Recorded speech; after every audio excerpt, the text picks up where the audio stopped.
Alright, hey champions, we are live. We should be. Let me fix this orange glow for a second though, so it doesn't look like my house is on fire. Alright, we're good. Just a little post-it note to block the sunlight from hitting the camera. Looks like chat's going. Hey Dex and Draft, Jason, Steve. Yeah, awesome. Thank you. Good. Alright, sound is good. What's on the menu Grid tonight, Alex? is great. I already ate, so no food. No food watch. Oh There man. we go. Sid's eating an apple. Okay, there we go. We're on yawn watch for Sid. See how many times he yawns just waking up. And then normally it's food watch, but not this week. Not this week. So maybe next week food watch. We'll Next week on Exploring the Libraries. What is Alex having for dinner? Big question. The people want to know. Yes. If you do want to know what I ate, it was hot dogs. So Hot dogs. Wait, I'm Come having back hot to dog bite for you. dinner. I'm having hot dog for dinner today. there you go. See? Will, are you having hot dogs for dinner? No. My kids had hot dogs for dinner. Aye. And that's not a diss. It's just a statement. It's a statement. Oh. All Oh, right. we had some nice chicken kebabs. Nice. And my wife made up some homemade tzatziki. Whew. Good. Yeah. All right. Hey, Darren. Hey, Ben. All right. So getting into topics, we have a couple topics this week. We're talking about Patreon. We're talking about some game design stuff. We're talking about some information about the ban restriction list. What? We're talking about the circuit. There's a bunch of things to talk about, but we're going to start this week, as always, talking about games we played in the past week. I played quite a bit. Yeah, which is even a busy. thing. yeah, it's been a thing.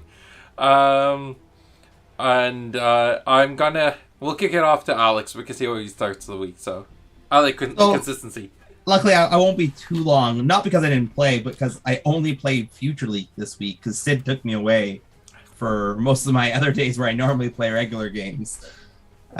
So Future League, let me brag. Won the Future League tournament last Tuesday night. Plan to claim the crown again tonight. Let me clarify. It's the only thing he can participate in. So that's not true. There is no restriction on Haunted Castle employees participating in other events. We just don't do it because we don't want to, want other people to win. Events with significant prize pool. Let's be clear, like circuits and championships. They can't. Where is compete that? Where is that dotted black fine print? But we never stopped them from competing in LGS level events. Now, can I join the circuits and other events and just not take the prizing? Can I just go there for just demolish and destroy everyone's hopes and dreams and be like, you're not good enough. Alex, if you're there, you're going to be judging. Even if you're there casually, you're like, hey, I just showed up. I'm like, all right, well, now you know what you're doing. I'll just go through that event. I pretty much played a summoner deck. Faced a lot of fighters, actually, so I'm not surprised I won. I think I faced a fighter each game, roughly. No, my middle game was a caster. I think he could have won. I think his last play, he had a big AoE.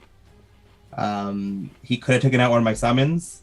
I said he used it on just me, and if he took out that last summon, I was out of aura. Now, do you think that's sort of indicative of what is coming down the future, or the cards in the Future League are not necessarily set in stone? They are pieces of a set. They are code-named. It's hard to say. Will made, a really weird tournament where you could only play Future League cards. So there was a lot of pieces, you couldn't use. That's right. The Future League event only had Future League cards. And weird. Okay, go. It's duly weird in the concept noted that when product releases, such as Origins, you won't just be using Origins. You're going to use Origins and J2, etc. Right? Pre-release event will be 6 packs of Origins sealed. We'll also have drafts. So, anything else? Anything else? No, I'm good. I'll just leave it off that Will wasn't even prepared for his own event. That's all we got to say. Someone dropped out. at the last minute, so I had to borrow somebody's deck. And let's just say Are you calling out Sid? Well, I'm calling out a lot of people, but that's what I do here, right? I don't even see Jeff yet tonight. Jeez, late to his own viewing. His own event. And now it's my time to introduce our special guest, Jeff Placito. I was going to say, I had to borrow someone's deck, and I just wanted to say that the person who built that deck and how I build my decks are very different. So I did not do well in the Future League event, but that's an aside. I wasn't supposed to. But I did. Well, since you brought it up, I fought. There was a lot of fighters. I felt like I was a summoner style deck, but my summons weren't coming down. There's a bit of like a mix, or maybe it was a bit of a hybrid. But it was definitely interesting to see what people pulled out of the Future League pool, right? When you had to, which is kind of cool. And then Saturday for Gio, you didn't play anything else that week, right, Alex? I did not. He was busy. He was working. Busy working. So Saturday. So for me, I didn't play Thursday night because I wasn't able to go. I heard there were some good decks there. Saturday, I decided just to start working on. So I'm going to be at Origin. So hopefully, get in the middle of meeting people or, doing the booth or during the event or sometime if there's a lull period. Hopefully, get some games in. So I'm bringing a deck, hopefully to enjoy or showcase something different. So I have always loved and I have been working on the Stampeding Force Falling deck. It's a fun one that I enjoy, and it's up to this point I've only played it with common cards since J2 because Rampage Toss came down in rarity, so I started playing just common cards. However, that does not work well when you go into a local event where they're playing with their rares and their awesome cards. Also doesn't work well when you go into two decks that were built the same, slightly different, which were just the Spider Swarm deck with using Nubia. And yeah, Fong doesn't do very well with ranged spiders pinging her, and she can't respond back. So, but anyways, a lot of good information from that though, to build it up and get it ready for the cons. Yeah, nice. I love that deck. It always makes me think of Mario. Like it's just like you get Fong with flight, a bunch of stampeding forces, and then she's just jumping on things.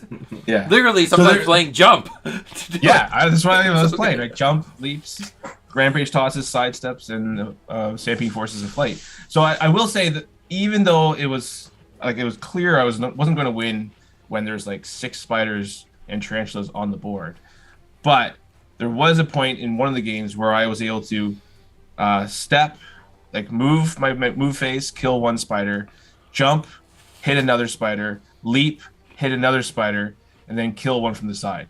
That made me at least feel good that I took out 4 spiders just by moving. But at the end, Nubia can just play so many 10 aura, 12 aura spiders that the next turn they just went boom, boom, boom, boom, boom. 3 more. It's like, okay, well, the Purifying Wave is now going in the deck. Yes. Yeah. So my game against Just Loda Man on Monday, that was the thing. It wasn't my long deck. It was the pre-built long deck in there. I'm not a big fan of Enraged Gorilla, so that's something I still had to get used to. But even without that, there was no Purifying Waves in that deck. Mm-hmm. So I was there waiting for an answer. Everyone was waiting for that moment, and it just never came. So, well, it's probably because I'm not sure when those decks were selected or picked up, but it was probably after forethoughting, right? So if you're depending on the build that was selected or picked up, like most of my builds run something in the HE slot. Usually it's either Define, Covering, or Purifying Wave. Mm-hmm. But my Purifying Waves are in the sideboard. So yeah. And I can tell that game has really swayed him on what he wants to do. I've heard words from the fan Discord that he was talking about. Oh, so since there's no forethought, summoner decks are the best way to go. A lot of people won't be putting purifying waves. So is it not best of 3, or is it no sideboarding? I guess sideboarding is hard digitally. You don't know. Is it best of 3 or just best of 1? I think it's best of 3. Yeah. Joey, if you're watching, let us know. But, he's been coordinating a lot of this with Raphael for their tournament. I'm pretty sure it's best 2 out of 3. But we'll see what they end up planning. Works out. Okay. Nice. Yeah, I heard that he was in the fan Discord server for a while, chatting with people. Yeah. So, let alone did he have a great time on stream, but he is very much just engaging with the game. So, that's Joey says best of 3. Yeah. Nice. Yeah, and like Ben saying, like he picked up the game really quickly. Just once you start explaining to him how some of this stuff worked and why it's different, all of a sudden it started like clicking really quickly, and he was already a solid player right away. So did you feel that like he pulled a lot from Magic? This is always the biggest, one of the things, like as someone who's played Magic for quite a while, on and off, and other games, but like when I approached Genesis, I didn't necessarily go directly from my Magic background. I went more from my like miniature or tactical gameplay background. I know he's known for his limited Magic playing for his stream, but is there other games? A format. Limited format, right? Draft sealed formatting for Magic. But is there other stuff, or was he just solely pulling from that experience? I think it was more the fact that being a regular TCG player, we could explain rules in such a way that he wasn't going from 0 to fully understanding the rule. He already knew most of it. He just needed it unlocked. So it's understanding how the stack works. Because when I started explaining to him at the end there how, even if I did toss his creature, he could use the stone protectors to bring them back and have the attack resolve normally. Right. And it clicked, right? Other people, I show them the exact same scenario, and it takes them a while to understand because the stack is not super explicit, right? It takes a little while to get how that works. But he understood it. He could comprehend it and follow along. I think that's also a testament to how great the Coliseum Fate is for making the stack so explicit. Like, you can actually walk through that stack a lot cleaner, especially compared to using paper Genesis and trying to explain that. It gets a little confusing at times. So that was a great game. I also played in the kitchen table tournament on Wednesday night last week, but it started late, and I jumped in because we were down. We only had 3 players, so I came in as a 4th. And we played one game, and then my one game took so long. I was like, I'm sorry, everyone. I can't play anymore. It was so intense. But it was Necrostorm versus Long Summoner. Like, I was playing my Long Holy deck. And I played 4 summons. He played at least 6 Necroliches and a whole bunch of other summons. And my 4 summons were able to, like, slowly chip away at that army and get it all the way through. And I would have lost that game if it wasn't for the fact that he came in with a Gilded Stag, did a greedy attack to come in with a Gilded Stag to do an AoE damage, and picked up the Stag and tossed it in the middle of all his summons, and knocked out a bunch of his stuff. Nice. And if it wasn't for that one move, I think he would have won the entire game. So that was it. And then I also played in the PvE thing on Saturday. The quest, and that was you're the big bad, bad in that one. Yeah, it's difficult because I don't like being the bad guy. I want everyone to just be happy, but it was fun. Jeff definitely. Hey Jeff, thanks for coming to the chat. Oh, did he show up finally? Oh wow. Here. That was hilarious. Just that whole day, like, just charging into the rooms and. Leroy Jenkins it? Yeah. So that was a really fun format. The document's out there if anyone's interested. Just ping me I'll put it into the event server and we can get it out to everyone. Now, I came in at the end. Yeah. And when I came in, there was a lot of controversy right at the end there. So there was some, empty timelines. There was some rewinding. There was some shifting happening. I didn't see Jeff play very much. I assume he was out by that point.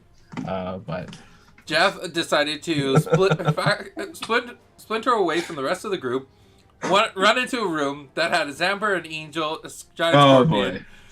and then he tried to run away at the last moment, and I was like, yeah, I'm just going to chase you down and kill you. So that did not work in his favor. Yeah, mistakes were made. It was a lot of fun. I had a blast. All right, getting into our topics for tonight, I guess. Treasure chest was there. He was drawn like a siren call to the treasure chest.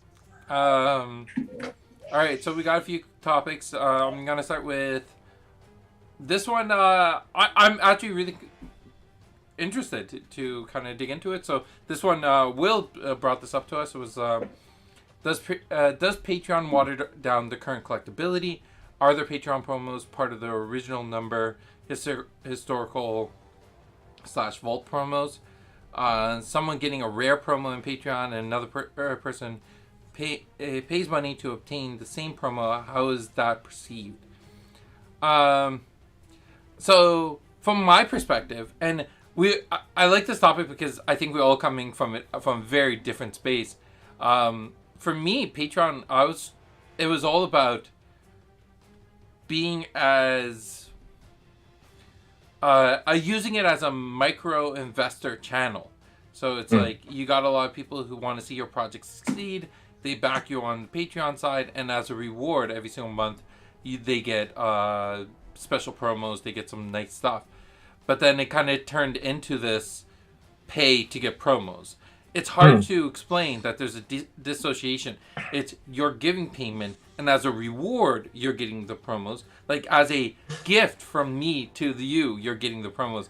But it becomes a one-on-one relationship. So part of it was a lot of these promos after the event happened. So for example, like trying to think of a good promo. The foil champions, for example, those were part of the Raise kind of box topper promo set. If any store pre-ordered Raise booster boxes, they got the set of foil champions and were to distribute them to the players. But then we had so many of them left over afterwards. So what do we do with them? It makes sense to somehow get them back into the community's hand. And Patreon just felt like a good way of doing that. But now the conversation has changed because I think the community has grown so much. We're not talking to the same people we were back when Patreon started. So how has the change in community changed your perception on it? Because I know you're both Patreon members, and even though, like, how does that kind of come into your mind?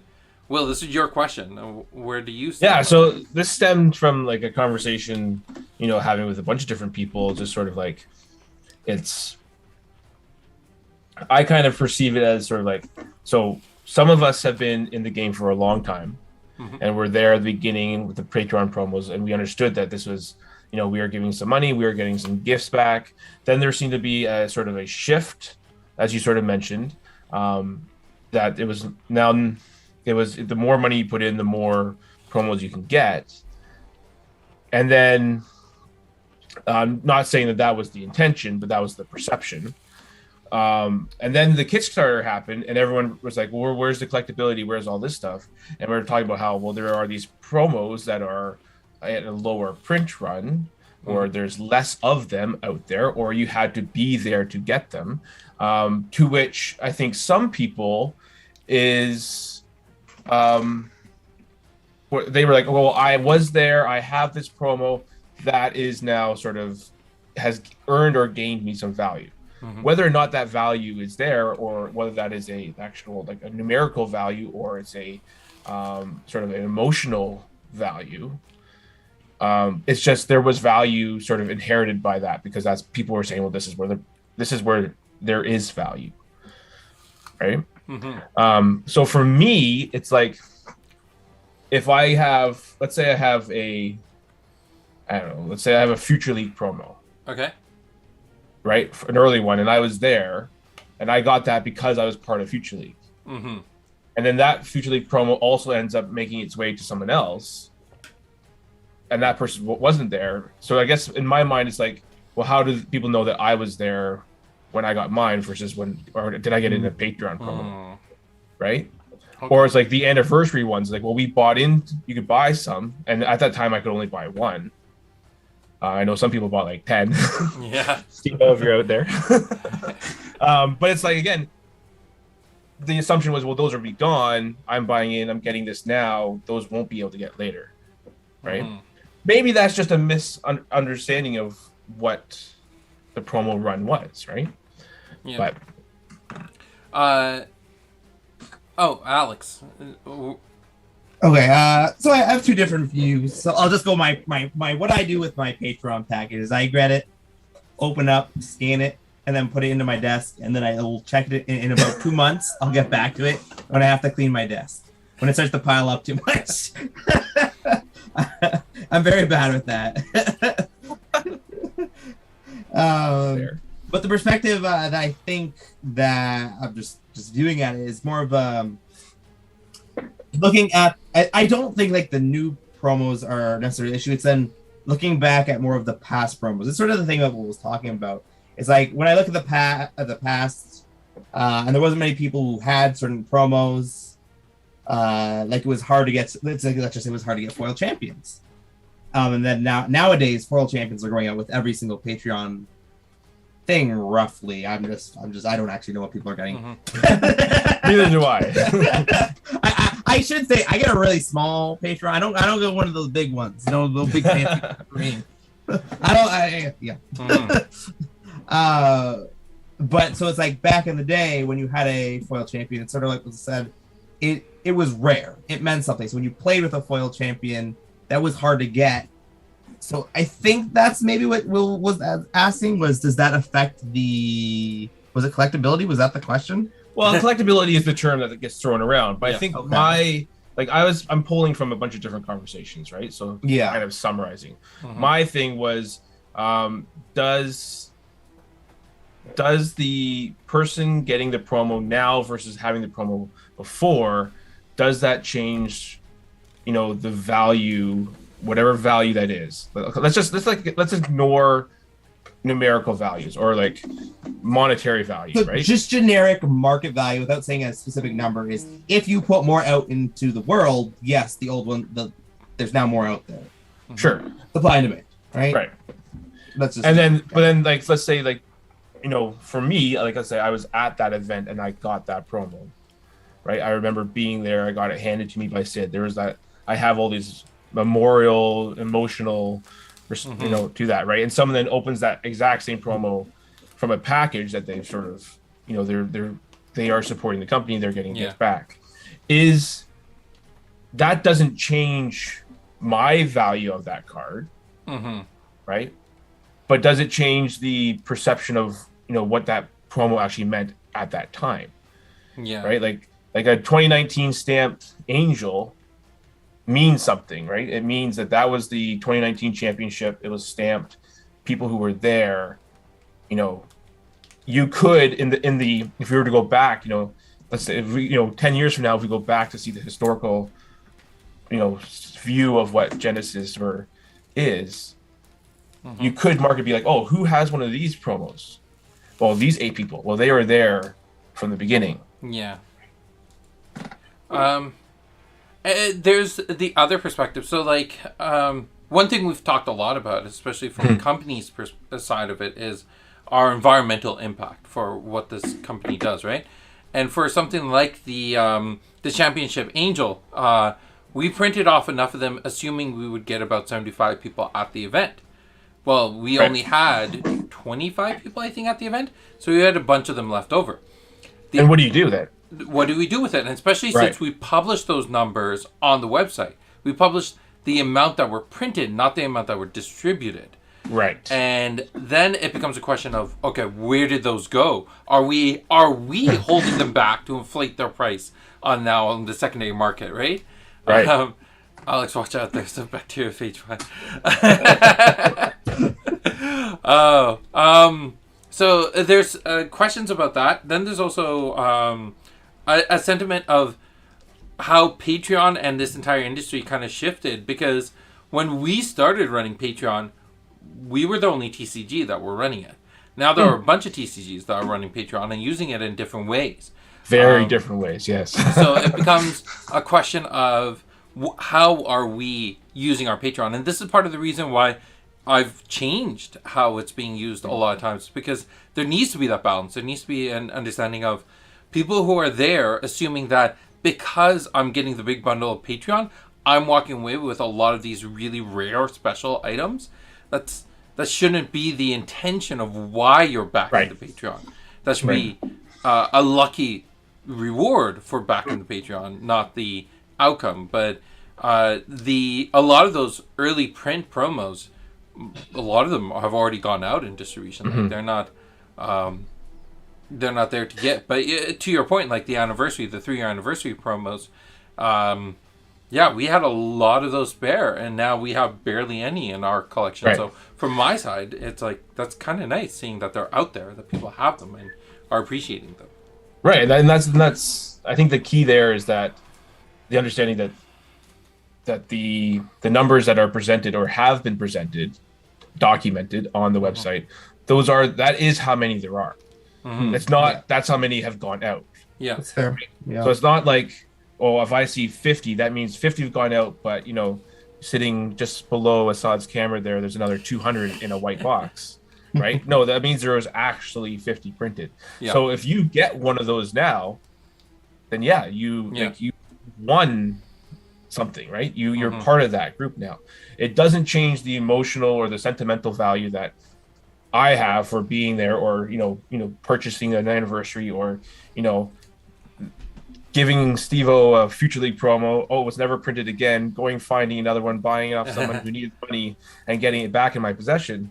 That whole journey, there's a story to that, right? Yeah.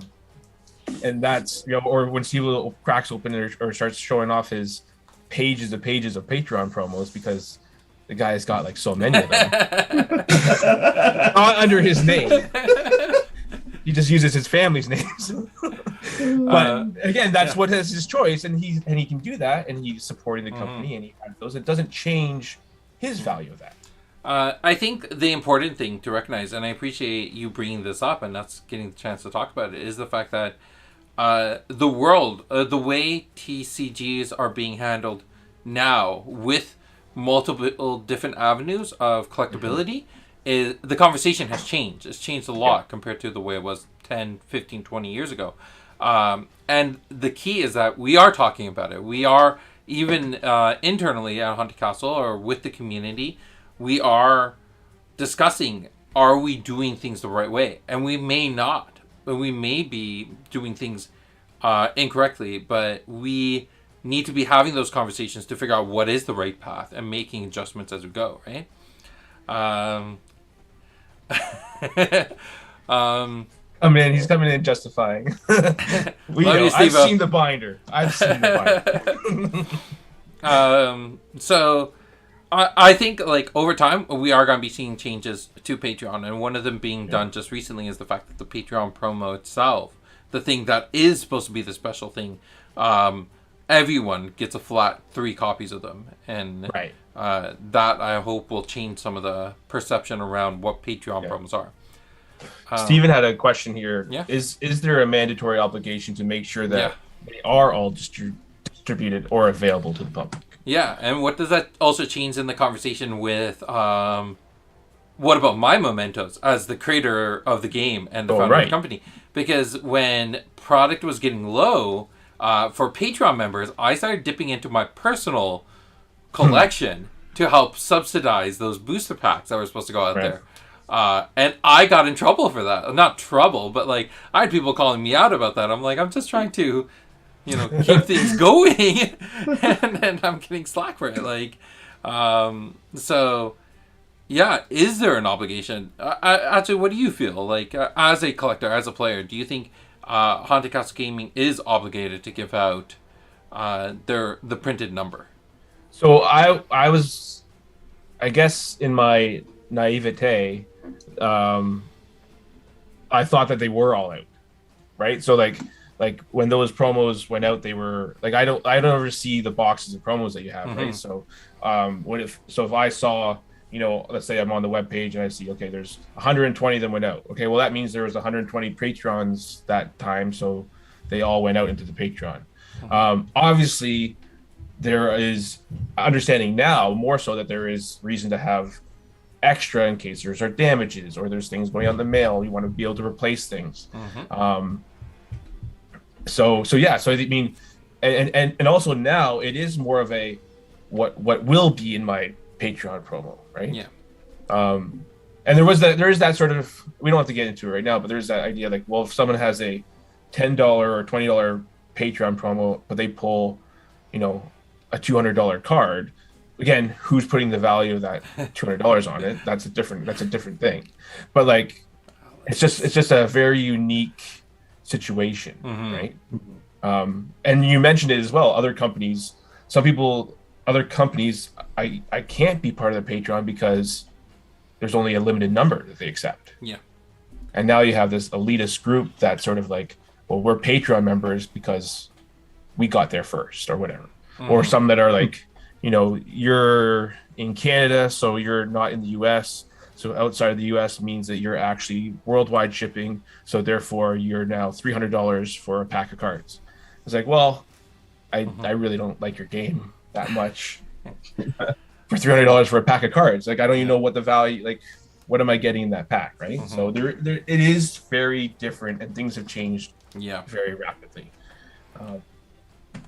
But it's an interesting conversation to see what people think. I think another thing that may not always be clear is that when it comes to the number of promos we print for a Patreon, we base it off of what our trends are looking for, like for subscribers. So there was a point where I was basing off of current trends. Then we spiked with backers and Patreon, but I didn't have enough promos. I didn't order. I usually order 1.5, whatever our previous number of Patreon members were. But then we like tripled in 1 month. And I didn't have enough promos, so I had to reach out to some of the Patreon members and be like, hey, I'll get you your promos later. I'm going to reorder more. I had to do that. And then there's also times where we ordered Patreon promos, and the promos we got were damaged. So then we had to contact customer service, get more. So what do I do with the damaged ones, right? A good example of this is Urticating Tarantula. We had some damaged ones. So I held on to those. The Urticating Tarantula Patreon promo. Yep. And then the other one was the misprint on the Featurely Malfeasance. Right. And it's like, what do we do with those? So it's we're making the best call we can a lot of the times. Yeah. And there's not necessarily a right or wrong answer to it. It's just more of like, here's what's happening. The numbers you're seeing are the numbers that are out there. Yeah. Whether or not 90% of them are out there versus, maybe there's only 1 or 2 copies in the vault. Yeah. Which is your closet. No, I'm just kidding. Well, what I do with all the promos, and I'll be straightforward, like I usually take 1 or 2 copies for myself, put 1 into the binder, 1 into my collection. And then the rest go into distribution because I don't need that many copies of these cards. But then there are some promos that we just got, we way overestimated how many we needed. And then there's other ones where we didn't so much. and Jeff says it really well. It's just whichever way you're doing it is probably wrong to someone. And it's like, I'm learning that lesson every single day. No matter what we do. Someone is disappointed in the way we did it. Jeff is a wise old man. All right, and then you also asked if there was Genesis t-shirts. Just the championship ones. There's the championship one. There was the initial ones that we printed for conventions. So the first print run, it was just 3 shirts made. 1 for me, Lionel, and my wife, which just has the Genesis logo on a black shirt. The second one is How Can We Help You? 1 on the back, so I got those printed. And then we got the Rays t-shirts, Rays, Championship 1, Championship 2. Those are all the t-shirts we made. I'm pretty sure. All right, Alex, that just means I'm going to be in my Cabas shirt for 4 days straight. So I'll get you. Lucky you. We'll chat about that. All All right, so next question coming in from Awesome Wasim concerning returning cards from the memories to timelines. I've heard that it was a hard no for future card design. I understand the risks with such a mechanic. I also believe it can be made safe by adjusting costs, restrictions, and other aspects and on-card text. And then talks about card draw and a bunch of other things. I love if you need, I could present an essay and or other some mathematical models. Oh, yeah. I was laughing that two people said the same joke at the same time in the chat. Was it directed at me? Yeah.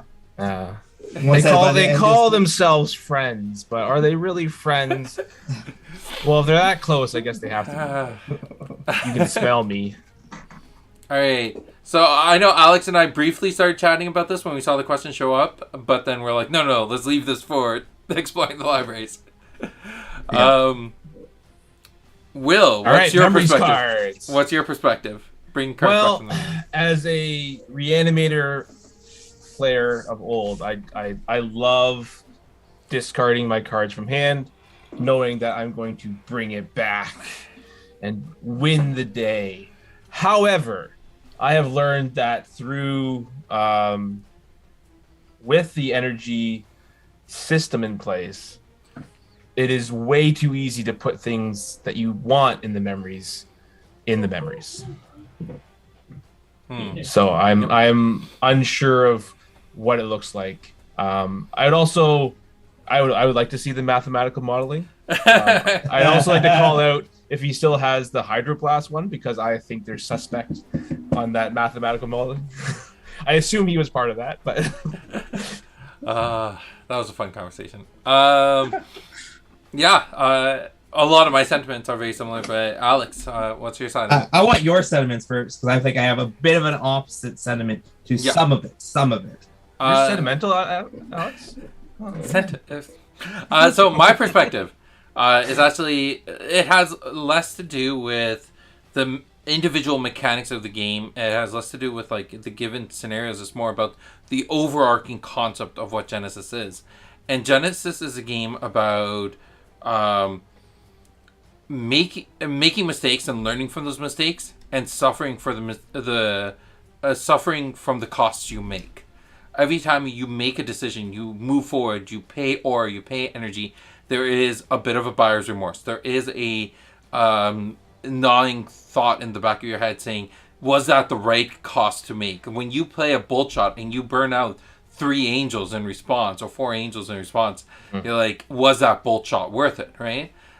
These type of things are at the heart of what Genesis is. And a lot of the key advanced players also know that Genesis is not a game that you just pick up and you become really good at right away. It comes with practice. You got to lose games before you start getting really good at the game. And one of the big things about bringing things back from the memories is it makes that emotional decision of burning cards a little less painful. It means that you can make those mistakes and still recover from them. And that's the part that I'm not a huge fan of. That's why, and Steve-O knows this, if I were to go back, I wish we didn't make Necrolich. And it was one of those moments of like, hey, he won the championship, let's just let him make it. We made it, we tested it, we let it go through, and then afterwards, I had my own, buyer's remorse. And we've seen that. We see how strong Necrolich is, and that's a pretty scoped down option compared to other games Reanimator options. Yeah. Yes. So I think there is space for it, but not in a core like this. Genesis does this, right? It could be a one-off set world rotation. It could be a done in a weird place. It could be done as a part of an RPG quest where every time you lose a summon, there's a reanimator who's bringing them back, that type of stuff. But as a core mechanic for the game, I would definitely be advising against that if the game design team decide to go down that way. All right, Alex, shoot. Okay, so we didn't touch really on just general touching the memories itself, which that Alex one likes I more things. agree with. Yeah, I love touching things. So one thing you said there was that they're not participating in the punishment of paying energy. That is true, but that's on purpose when they play their deck. When they do a dedicated study and pay 2 off the top and discard 2 cards, if that was done in a regular match, that's not you. There's the occasional punishment person when there's an 8 sheet goes flying out, but it's like that's not necessarily a punishment. Where maybe I do have a slight off topic, where it's like Of course. the thing that I dislike is that the argument that I've heard from the design team before was that pulling from the subconscious is therefore better for that reason. And I said, no, if you have every card in the subconscious, there is no pain points at all. There's no risk. Mm-hmm. Where pulling from the memories, you still had to play that card to get it to the memories. Hope that you got the right card in the memories. Mm-hmm. That's where I think there's a big contradiction. Like, it does require strategy. If Necrolich just pulled a 5G summon from your subconscious, it would not share the same flavor. It would not share the same pain points of the card and the strategies around it. Like, when you have it in an opening hand of, like, 3 Necroliches and really nothing else, then you're like, oh, so what do I do with this, right? It's still an 18 or a 3/3. At the end of the day, I mean, you could. Yeah. But there is. I don't know about I see your perspective on that, Alex. My big thing is, so I remember back in the day, like, and this is a thing I've actually seen reoccur recently, where there are people who are like, I will never play dedicated studies, because they will play dedicated studies and then burn like a bolt shot and a tsunami or something like that, and then draw their 2 cards and it's 2 3-cheese, and they're like, oh, now I'm just gonna toss these, and then they play their next dedicated study. It's the same thing. All the good cards get burned. And I remember watching certain players in competitive scenes where they would actually be like, you play something like a Rain of Arrows where you mill 8 cards, and they're like, I want to see those 8 cards, bring them onto the table. And we're like, look at them, make you face up to the pain point of it. That was a thing back in Alpha that I told people, like, the truest for a lot of the cards, energy cost was essentially free in Alpha, except for a Rain of Arrows. And the only real payment that you are making is that emotional cost of losing that tsunami or losing that angel, because you probably only had 4 tsunamis in your deck at the time. And there was definitely a different feeling towards energy in those days. But even now, like, still, when you burn that Purifying Wave against an angel deck, it sucks. That's why we have hashtag I've dedicated my WinCon. I like that. So there's your t-shirt. You make t-shirts. Where's Joey? Get Joey in here. Hashtag dedicated my WinCon. There we go. Make it a thing, people. So I think there might be right time, right moment to do it. Sure. It's not like an absolute hard no, but it has to be a very, very justified reason to do it. It can't just be thrown in there randomly, and otherwise we get ourselves a second Necrolich. But we need a world that is in a wormhole that's looping on itself the whole time. And that's where Adara comes back, and she's actually good. There you go, Alex. There's your story written for you for the next 2 years. All right. Next topic we got: what are cards considered non-playable, not allowed in decks? So for a while, the only rule was as long as there's the Genesis, the trademark on the Genesis logo on the back of the card, it was tournament legal. Then there became the foil art cards from Raze, where it is you got Necrolich, Boltshot, Angel, and the Behemoth. There's literally nothing on it. So the idea was, if there's no text on it, it's not playable. Then J2 came around, and that had flip sides where there's nothing playable on the back side, like no text on the back. So I think the rule on our side is, as long as this card in your timeline, it needs to have text on it. It needs to have at least the chi, the awareness grids, the affiliation stuff, the name of the card, the core components. So. And then as for champions, as long as one side of the card has As long as you critical can- information. Yeah, so as Yeah. long as you can present that information, because the champion would be opposite side. Yeah. And then in the deck, you have the text or. Yeah. So if someone, let's say someone, like the big one I've heard of through sort of the fan server and people talking to me directly about this was the holy walls that are going out, right? So the holy walls going out, I mean, amazing art piece, but they are full art. Oh, and the mind reading as well. Those are both full art. Those are both high in demand cards from beta. Yep. So there was some concern. Well, there's no rules text on it, but there is still the name of the card, and there's those are both non-awareness cards, which works out.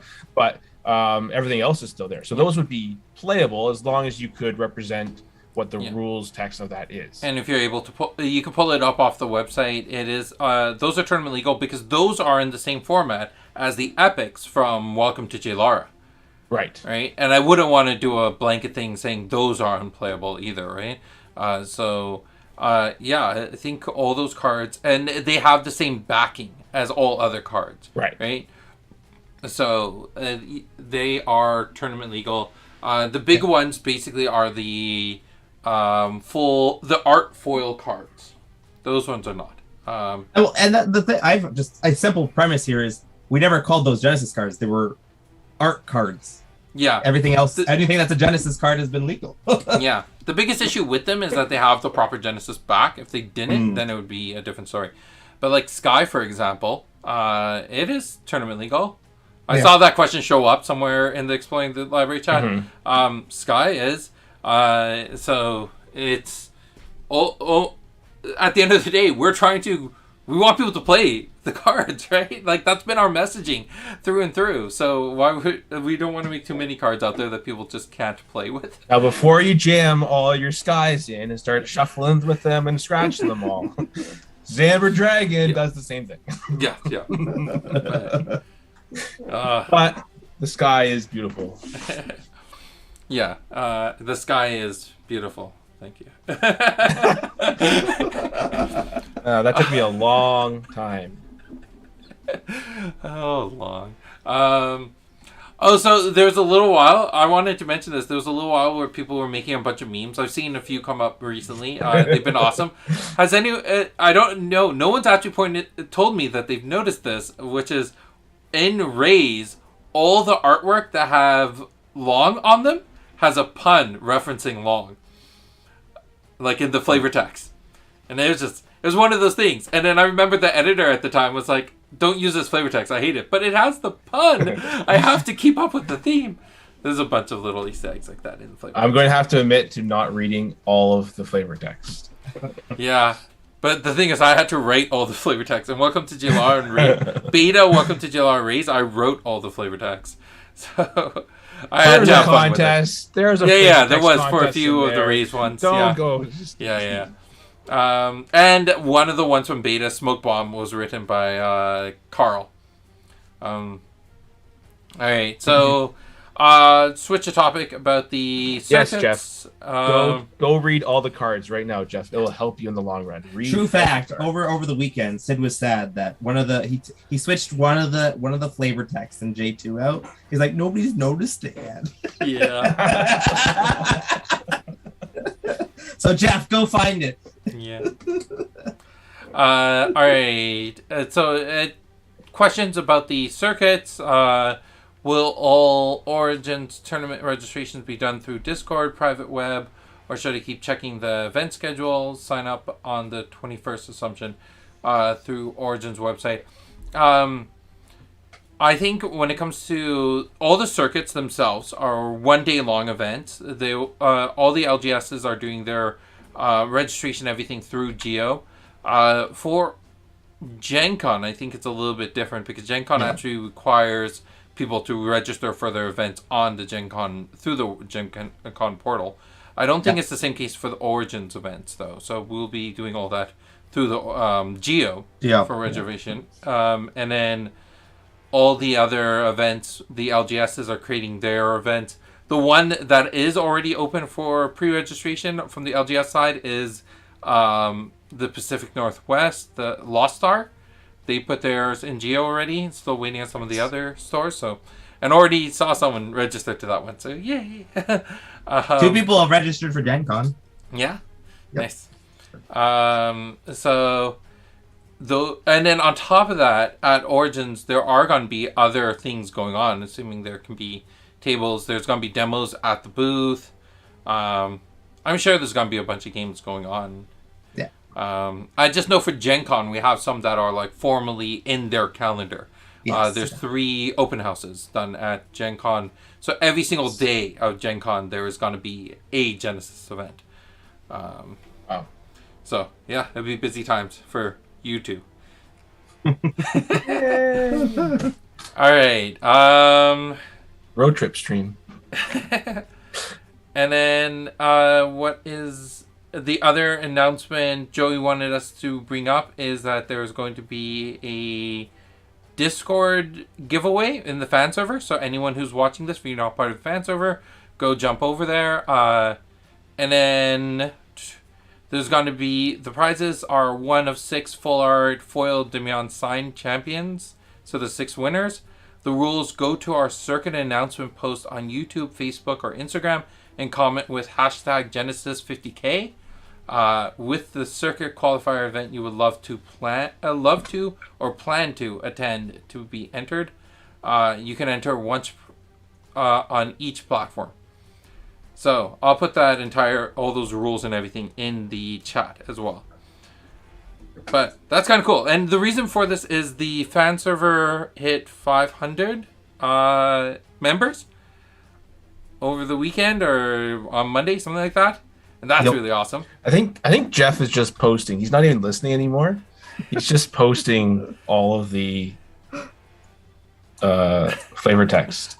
And then he says, "Oh, Will." There's one with the caption by Will without a long pun. Yeah, that was a. I wasn't told that I had to. Yeah. But yeah, the Discord server hit 500 members, and that's Nice. awesome. Yeah, I've been hearing a lot of good things happening in the Discord server these days. So good to see the community's growing. We had That Joey does wonders. I know. You know? Comes in there, rights the ship, and just set sail. He's definitely been fixing a lot of things. And then was there the newbie night on Saturday? Yes, there was. Yeah, we had Yes. we had a player. I think it was a player from Facebook got connected Nice. into the fan server and was able to run a few games. I think Joey showed up a little bit, and Darren was there running the show. Nice.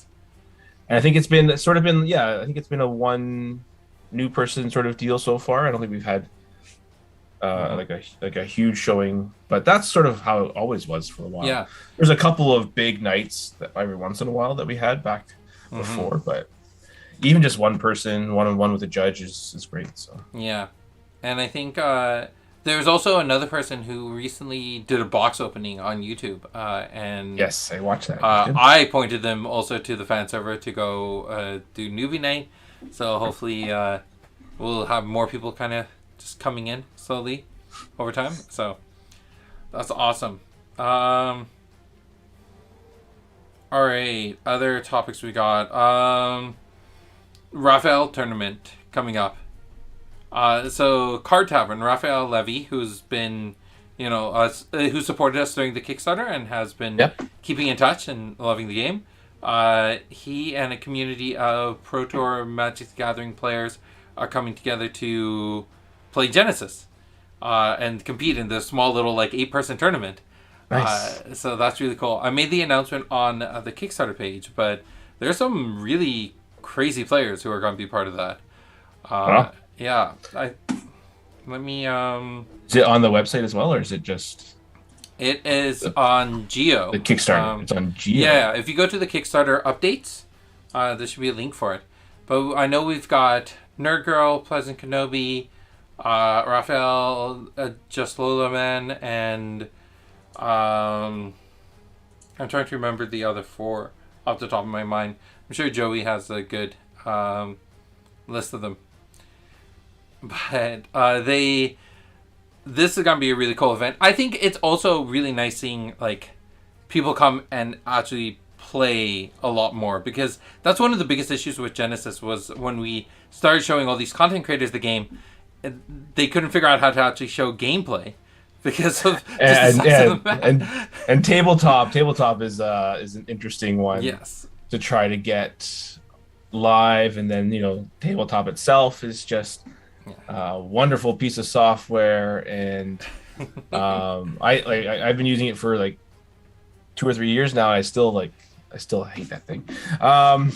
But I mean, I think that's where Coliseum of Fate really, like it looked. I wasn't able to catch a lot because it was at 12 o'clock. It was during the day, right, with Loloman. But what I did catch, I mean, you could see the cards, you could read the cards, like the awareness showing up, all that stuff makes for interesting gameplay that actually is able to like be supported on stream, right? Yeah. Joey got us the name Raphael Levy, Nerd Girl, Pleasant Kenobi, Just Lola Man, Corto Carls, Legend VD. Wow, yeah. Best Marmotte. And After Office TTV. So we've got a really good list of players, and I think, like we saw with Just Lola Man, it's just they'll pick up the game quickly. Like I remember Raphael also getting a good understanding, and same with Nerd Girl, even though Jan was the one who taught her how to play. So we'll see how she does. Jan's in the chat. Jan did a great job. It's not easy to do it over stream. No, it's not. And especially when there's that many people watching too. Like if you're not used to having a large viewership, it can also be. And it didn't help that he knew there was a bunch of people in Discord talking about him as well. Yeah. Won't point any names. No, I very much appreciated doing that, because I think that was also a really great way to end the Kickstarter, was like all of us sitting together watching that and watching the Kickstarter close off. That was a lot of fun. Any thoughts? What do you think these they're going to be playing with in the tournament against each other? Depends on who teaches them, I guess. Yeah. I would assume that they would find their sort of their niches or what they're comfortable with. Yeah. But it looks like we already know that one person is going to be playing some sort of angel. Nothing but Odara. They're all Odara. All Odara, all the time. Only Oni, actually, I've heard. Oh, yeah. Oni's not even in Coliseum of Fate. I'd hope to see definitely see an Idris, because that's... Yeah. I think I remember the last game I played with Raph he was definitely like the Idris, the Fireball, and the Brooks, so probably something like that. But yeah, no, it's not a chair. I will not say chair, and if I do, well, then it's just over. I'm definitely feeling Angels for sure. Idris, and I think Kun, because you got the championship, and then there's bound to be at least one of them who wants to just be like, I just want to run in there and punch someone in the face. Oh, a Malik would be fun. Like I'm hoping sub strikes and bolt shots. People enjoy that, and then Core, either Core or Rain OTK. I'd love to see one of them run Rain. Someone OTK. might try, yeah. OTKs. The core should be there, right? Because it was second place, and if they're looking at sort of updated deck information and stuff like that, then someone will put together the core deck just because of the control aspect of it. So. Mm-hmm. And also like the core and the Kun deck placing in the championship, like if they're gonna take advantage of the way Just Lola Man did and came into the Discord channel, chatted with the community, figured out what meta is, like they're gonna... I don't know what image he pulled from. It must have been from an old, I would have to say it must have been from like a 2019 or the first circuit. Okay. Maybe. But it was only Angels, Stone Protectors, River Knight, and Aura Surge. So there was no Raise card. So it had to have been before Raise. But Okay. it was like 24 River of Nye. I'm like, yeah, that was a build. Most people moved away from that because they kept opening hands of 4 River of Nye and being like, well, I guess I lost. But I was like, I remember that build, and getting hit by 18 health angels, which was always a fun time. But I think. I think most players have sort of added a little bit more flexibility into the game plan, but Yeah. we'll see what he comes up with. Yeah, and I know for the players there that are interested, they'll have the opportunity to make modifications to the decks that we're proposing to them. So that'll be interesting to see how it goes. Any thoughts, Alex? You've been quiet. I don't know, Alex. Does the Haunted Catacombs deck work in Policy of Fate? Yeah, why wouldn't it? It's mind reading. That's the only card that doesn't. Yeah, that's, I don't usually play build mind You don't reading really decks. need mind reading. Oh, the boy. Yeah. You want to see Alex play Haunted Catacombs come out to Future League event in half an hour. I don't know if he's actually playing it, but he should. No, I took. I made 2 decks. I did it just so this week for the Future League tournament. For those, please join. It's just meta decks, but you have to change 10 cards out of the meta deck. Will, do you have the geo link for the? Except for I Will. do. Will likes to cheat. He made a deck that literally not a meta deck at all, but that's okay. What? Yeah, that is a new archetype. Is what I would call that. I know. That is not And that's not a meta deck. It's an and new archetype. And then you said I wouldn't play that deck. I did and advise you. And I now made a new one. So I That made is it just A lets- archetype in a different form. Good job. And Nubia Spellslingers. Oh boy. So tonight it's taking the old meta decks and upgrading Yeah. them with future. Taking the old archetypes or meta adjacent decks, things that are like, things that are well-known archetypes, and then trying to see what Future League cards. Will likes to adjust the rules after he's made them for himself. One One thing I will advise for Will, you should put the rules for next week's tournament today. Because I did some play testing with some people during the week who prepped decks, but it was last week's format. Oh, so the Future League only decks. Yeah, I tested You're a bunch of decks with flip-flopping. people. Yeah, but you didn't remind them. I If need to people remind are you. not- It yeah, says yeah, here, you don't remind them. Tuesday night Future League, meta with Future League Splash. How much more reminding do I have to do? It's in the title of the event. When did you post that, though? They are all here. Geo is done for at least Nobody 2 months. looks at Geo. That's what I'm saying. The people. Well, whose it's fault is Future League. that? You. It's your job. You got to All post right. it in the chat. Okay. All right, Future now, Leaguers, tell every everybody day right now what next week's Future League tournament is.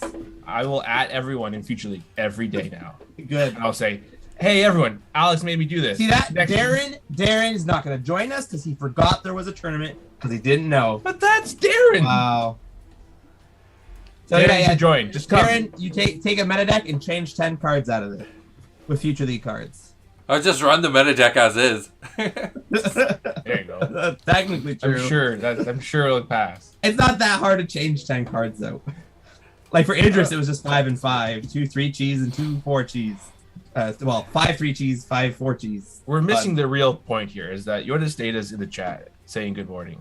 Good morning. morning. Good morning. Yeah, I'm excited for the Yoda's Data one. I'm like the circuit that's happening over there. There's so many players out in Germany. I want to go meet them. That's exciting. Yeah, so Future League tournament tonight. I put up the Geo link there. Yeah. Even in the link it says meta with Future League Splash. I don't know. What does that mean? I don't What know. does that mean? I don't know what else I can do. I will make it very, very clear. Oh, and yeah, you're even right. Yana's like, wait, didn't we say 10% last week? Not 10 cards. See, nobody knows, Will. get Well, ready I for appreciate very your hard specific- work. Get I ready for appreciate very it. specific language. Very spiteful and very specific. I'll make sure my grammar teaching wife will look it over and she'll be like, "Yeah, no one can mess this up." As we part go. of the description that Alex cannot play. We will see. He's on the short list, ban list. We're at 8:05. Oh yeah, I have a meeting. He's not even showing up tonight. He's got a meeting to go to. For you, don't worry. There's a whole other topic I want to get into, but I guess we'll have to wait that push off the next week. 2-hour stream. 2-hour stream.